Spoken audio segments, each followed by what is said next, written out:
ভয়াবহ অগ্নিকাণ্ডের ঘটনায় রীতিমতো চাঞ্চল্য ছড়ালো মালদার মানিকচক ব্লকের গোপালপুর অঞ্চলের উত্তর হুকুমতটোলা গ্রামে। স্থানীয় সূত্রে জানা গেছে, মঙ্গলবার সন্ধ্যায় ওই অগ্নিকাণ্ডের ঘটনাটি ঘটেছে, যেখানে বেশ কয়েকটি বাড়ি পুড়ে ভস্মীভূত হয়ে গিয়েছে বলে জানা গিয়েছে। গোটা ঘটনায় বেশ কয়েকজন আহত হয়েছেন। আহতরা চিকিৎসাধীন হাসপাতালে। এমন অগ্নিকাণ্ডের ঘটনায় স্থানীয়রা আগুন নেভানো কাজে এগিয়ে এসেছেন। ঘটনার খবর পেয়ে মানিকচক থানা পুলিশ প্রশাসন এবং ব্লক প্রশাসন ঘটনাস্থলে পৌঁছায়। পরে দমকলে 2টি ইঞ্জিন এসে আগুন নিয়ন্ত্রণে আনে। এই ঘটনায় কয়েক লক্ষ টাকার ক্ষয়ক্ষতি হয়েছে বলে জানা গিয়েছে। বাড়িতে থাকা আসবাবপত্র থেকে শুরু করে মজুদ থাকা শস্য, নগদ টাকা পয়সা সবকিছু পুড়ে ছাই হয়ে গিয়েছে। বর্তমানে সবকিছু হারিয়ে খোলা আকাশের নিচে বেশ কয়েকটি পরিবার। প্রাথমিকভাবে সরকারি সাহায্য করা হচ্ছে, তবে আরও ক্ষতিপূরণের দাবি তুলেছেন এলাকার মানুষেরা। যদিও কি কারণে অগ্নিকাণ্ডের ঘটনা তা খতিয়ে দেখছে প্রশাসন। আমি যখন ওখানে ছিলাম তখন আমার পালাবো ব্যারেল ফুটছিল, একটা গ্যাস সিলিন্ডার হোক বা যে কিছু হোক, একটা ফুটেছিল। ওই এমন আগুনটা ধৈর্য উঠেছিল যে মানুষ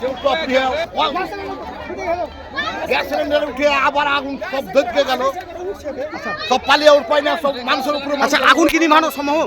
কেউ কি যেতে পারছে সেখানে? সেখানে কেউ বুঝতে পারছে না, ডরে।